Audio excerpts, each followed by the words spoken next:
As we approach a new year, I've been reflecting on where Minutes with Mike is headed and how we can continue to serve this community in a meaningful way. Today, I want to share a few moments from past conversations because together they capture what this podcast has always been about.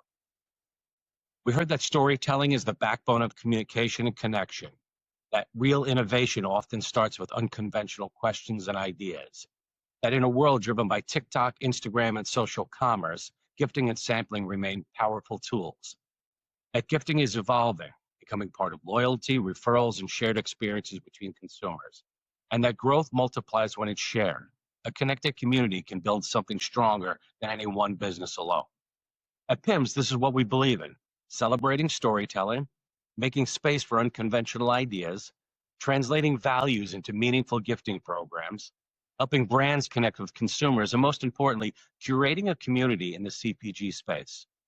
As we head into 2026, Minutes with Mike will continue to spotlight the conversations that move us forward, grounded in creativity, connection, and community. Happy New Year. We'll see you there. How do you kind of juggle that creative process when you're walking folks or clients through it? Like, here's why we're going to go for the smaller creators, and here's where we're going to go for the larger ones, or how's best to manage them? I think it's all ingredients of the strategy. So, what channel are you going to use? What influencer are you going to use are part of it, but they're not replacements for the story. Chris Anderson, who runs TED Talks now, back when I think he said this when he was the editor of Wired, and I'm going to paraphrase it, but the quote was basically, human beings are hardwired to learn through the power of story. And we always have been since the beginning of time. We've learned everything by stories that our parents told us or stories that we heard about what happened to somebody. So story is still key to everything, but how you frame the story for the client, I think, is where the art of what we do meets the science. So AI and data is the science part, and that can give us faster insights and facts and figures. But I often say to clients, when was the last time you left a conference and said, wow, that speaker shared so many facts and figures? Like, I was enthralled. You may say that, but you probably don't remember them. You're going to say, I hope I get a copy. When you leave a conference and say, that speaker this morning, that story they told about what's going on in the industry just really hit a chord with me. Oh, and yeah, they shared a bunch of facts and figures too. So story is everything. I think all marketers, and especially chief marketing officer, needs to foster creativity and innovation by encouraging open brainstorm sessions. You need to support risk taking, and you need to provide those resources for professional development and create a safe space for experimenting. I think is key, right? So sometimes you heard that there are no stupid questions, right? Have to be open to that, because sometimes, in that question or in that wacky, crazy idea is where you're really going to find the magic that's going to be the next innovation. I've mentioned Alice Chang before, but I think she's an amazing leader. And the fact that she's always said to us, what's your crazy idea? Tell me your crazy idea. She's never been one that's kind of like shied from that. She wants to hear it. She might not agree with it. She might not give you the green light for it, but she wants to hear it, because wonderful. It's those ideas that lead to the next idea or build onto something else. So you have to allow people to do that. You have to allow yourself to be able to listen to your consumers. But I wanted to ask you about gifting programs and sampling. At PIMS, that's sort of the backbone of what we do. Thank you. Appreciate that. With TikTok and Instagram, we were talking about that a little bit earlier, it has exploded, and with the TikTok shop and people buying stuff online.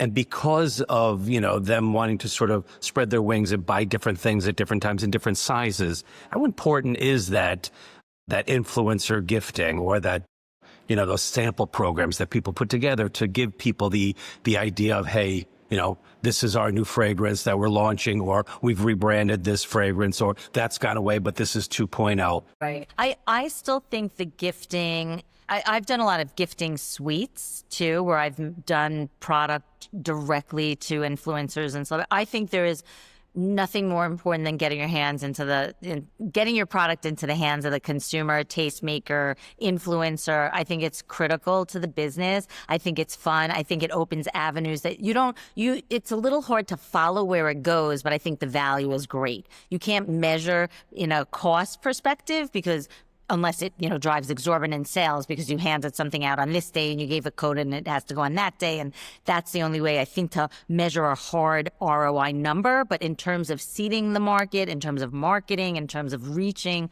the right people, I think it is just as important as it's always been. It's even more valuable than ever. I think curation is critical. I think storytelling has always been at the core of this industry. I think meeting founders, I think meeting people behind the brands that work in the brands is very important. This is an industry that has a heartbeat. Like, we make people look and feel good, right? And smell good. That's what our job is. That at the end of the day, that's what I care about. I want anyone that meets me to feel good. Gifting thing is so powerful because it's basically a double opt-in, right? Like, I have to be confident that you're going to like the product, and then you actually have to physically opt into it. So it wasn't like you're just handing something out in the street. It's effective. It's effective and like so qualified, so validated. And it was all we did for the first few years. And, we had brands coming to us and saying, we love that, but there's so much more that we want to do with you. So over time, the platform developed. And today we very much act as the infrastructure for online product sampling. Mm-hmm. But the really, really, really cool thing to me is that gifting is now back with a vengeance. We started experimenting with it again a couple of years back, and now it's plugged into a lot of what we do, whether it's through the target consumer being able to gift a sample to a friend of theirs once they've received their sample, or actually really engaging a lot of customers. And then what do you think of that whole community that supports that world? Really isn't a community like this one that comes together and wants to help each other. It's not, the RTD space is growing, and yes, we are sort of competing for the same places, but a lot of times if the product is at least somewhat different, there's room on the shelf, right? If you're standing behind your product and you're earning that placement with the store, there's no reason that two brands can't communicate and talk. And I've had several owners that have helped us tremendously. One in particular, I have to give him a lot of credit. I'll call him out, actually. Stephen Poirier, he certainly helped us a lot. When we were going through some stuff with new licensing and kind of moving away from someone who was initially helping us, he jumped in and said, well, why are you doing it like that? Why would you spend money on this? This is great, but if you did this, it would be better. And he wasn't asking for anything, and it wasn't this major conversation. It was quick conversations back and forth that helped me. And even to this day, we have several brands that will go back and forth and say, hey, did you do this event last year? Was it worth it? You know what? Maybe it wasn't. How about you do this event? Oh, I'm going to this. You should really do that. And we're all helping each other. And it's not impacting our businesses in a negative way at all. In fact, it's actually building us all up, because at the end of the day, there's so many larger players.